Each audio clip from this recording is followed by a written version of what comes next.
Good morning. This is Angela. Today's a cup of tea.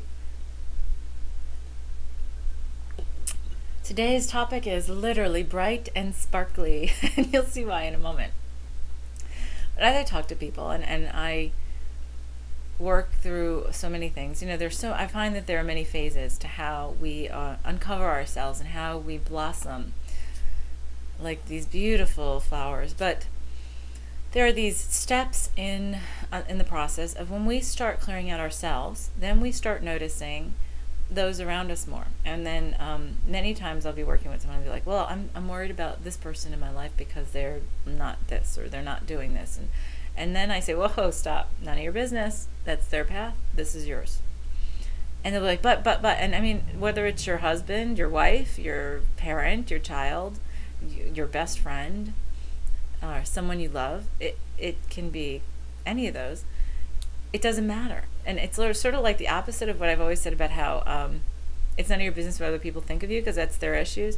It's the same thing the other way around. It's none of their business what you're thinking of them because it's your issues. It's your issues that you still have to resolve. When you start working on yourself and you start clearing stuff out, many times the first step is then you do start noticing other things around you because you are now paying attention to that within yourself. And that's another way of your higher self. It's manifesting that reality and saying, look at this, make sure we clear this out. So that's like the first step. And then the second step is many times I hear, well, now how do I make sure I don't attract people who have this lower vibration into my life? Or I tend to keep on doing that, and how do I change that? And well, first I always say, well, if you are attracting a lot of that, then you obviously are matching that vibration because that's how that all works. And then we have to look at then why that's being caused, because obviously there's something within you that is a belief that's causing you to stay there. The next step though after that, or beyond that, is after a while we're doing work, you realize that we dust it all off, we clear it all out, and we realize that we do have that light of divinity within us. We do have that spark of God within us. That's what we are. And so the best thing I always tell people to do is the most important thing for us to do is to work on ourselves. That's the best way we can help our collective oneness. That's the best way, because here's the thing. The more we clear out the gunk around our light, the more we remember the divinity within us, the brighter we can shine ourselves. And if we all can do that and shine as these bright beacons ourselves, think of how quickly and how dramatically the vibration of everything just starts to rise. The more of us that do that. And that's what's going on, this whole, what they call the light worker trend and all this kind of stuff. It's starting to live from the heart. And what is that? That's shining out our divinity. When we're living from love, we are shining bright. So what I often tell those that I'm talking about this is, yes, it is most important for us to remember that we are in control of all of that. And once we realize that part, because that's several steps in, when you realize you really truly and believe that you really truly are in control of all that, then guess what happens? You then become the beacon and you emanate your light out. And what happens naturally vibrationally, and that's even a physics thing, is that the vibrations around that higher vibration will actually rise up to meet it, to match it. So what then you're doing when you're emanating out your love and high vibration is then you're bringing up everybody else around you. And again, that's pure. It's not with conditions. It's completely unconditional. And what I've noticed on the occasion, now I get out and I do a lot of speaking and I do a lot of presenting and I'm working with a lot of different kinds of people and so many different scenarios that many times when I'm talking to somebody comes up to me and they're like, well, I really need to, I don't even know where to start. My life is a mess, blah, blah, blah. And they're going on and on and on. And the more I talk to them, and now it's almost it's a semi-conscious thing, but I just have it naturally set so that I just start emanating even brighter. And as I can feel that interchange happening, the conversation will change and it'll get easier. The person will become more at ease their vibration is starting to rise, and their light is starting to react to that and rise and brighten up as well. And inevitably, every time by the end of the conversation, they are almost talking about their own solution, or they're just, their attitude changes dramatically, or they've just become so relaxed or so much more calm and so much happier. And that's all on how we can match our vibrations with each other. That's the importance. So can you see the importance of how bright and sparkly we become and emanate that out to others, how that helps everyone, because then we just are these just all lights.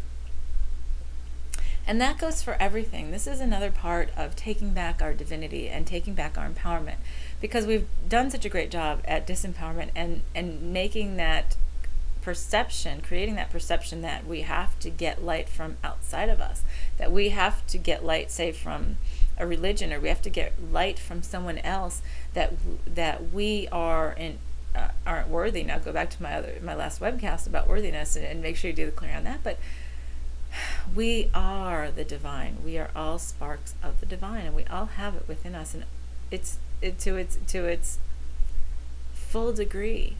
And it's just a matter of getting rid of all the gunk on top of it. That's why it's so important to release these resentments, regrets, rejections, fears, anxieties, and say, okay, yeah, it doesn't serve me anymore, let it fall away. Because the more we do that, then the more, we don't have any gunk covering up that light. It becomes purer and purer and purer. But it doesn't come from without, it comes from within, and we always have it there. It's just at how much it's uncovered. So again, I'm going to say to reconsider that in terms of your relationships and in terms of your institutions. And I always say, don't ever let a relationship define you, because it's us who define our relationships. It's who we are who defines our relationships. And when we disempower ourselves and allow a relationship to define us, well, then we are giving away our power. We're saying that we are not the divine, we are not our brightest without that relationship in our lives. And that's not the case. Many times people will say, oh, well, I'm a better person around this other person, or this person, makes me feel, like I feel so great when I'm around them. Well, that's because what happens is then they have obviously a different vibration that's raising yours up and clearing out your muck. Many times we have relationships in our lives that do that have a karmic, what I call an etheric binding agreement. They're soul family. And whether it's positive or negative, it brings out, whatever it does, that brings out the best in us, that causes us to unshield our light and be able to shine it. That's what they agreed to help us with. But it doesn't mean that we're dependent on it. It's just a lesson we've chosen to have. And when we realize that, okay, thank you very much for helping with that, but I'm actually the one that's shining the light, then think of all the change that we can release that bind us. And we think, oh, I have to stay in this relationship. I have to do this because I have to be worthy of this relationship. And again, back to the worthiness thing.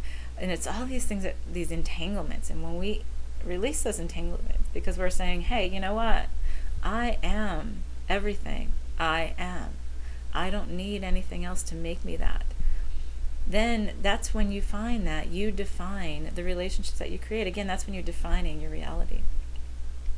So start to think about that. Start to think about, the clearing we're doing today is we're actually going to instill that memory of the light within us, of the divine, and so that we can emanate it out to everyone. And this, what a great topic for the holiday season. I thought, oh great, I love shining lights. Sparkly. So anyway, today's clearing, we're going to get Creator's truth and understanding on shining your light and what that means and what that really is, perception versus reality. We're going to dissolve, resolve, release, and clear any and all etheric binding agreements that limit us in any way from shining our light at its brightest. We're going to thank all parties involved. We're going to get clarity and understanding on how it has served us to have those agreements in place, and how it will serve us to be without those agreements. That we're going to open the doors to apology and forgiveness wherever applicable in all directions. Then we're going to remove the energy and memory of those agreements, those self-limiting thoughts, words, and deeds that come from those agreements from ourselves. We're going to transform those back to Creator's lights and back to Creator, close those receptors absolutely permanently open new ones, and saturate ourselves with that divine light from within, with the highest vibration of Creator's unconditional love, and feel it emanate out from every single cell and in between every single cell, and feel ourselves as a beacon. And we're going to clear, resolve the history, resolve and heal the history in all directions to infinity with the platinum violet flames. Then we're going to also get downloads of the feeling of, we're going to pull all beliefs related to, I am not a light. I am not worthy of being the light. I'm not worthy of being, helping others raise their vibrations. I have to depend on others to raise my light. We're pulling all those beliefs. And we're going to replace those with, I am the divine. I have the light within, and I emanate it out at all times, without the need for any others to help me shine my light. We're going to do that, and then we're going to download all of the feelings related to that. Knowing how to do that automatically at all times. Knowing that you're worthy, deserving, and able to, and that it's possible, it's allowed, it's okay, it's safe to, that you're ready, willing, and able to, that you have that in your life right now, that you access it right this moment. And knowing, getting Creator's truth, understanding, perspective, and teachings on how to always shine our lights out, to always emanate from within our brightest light, to raise the vibration of all around us at all times. We write that off as a done deal in the Akashic Records. We're going to offer that to all ancestors and descendants. So all you need to do is to clear your breath, take a deep breath, and say, yes, light shining.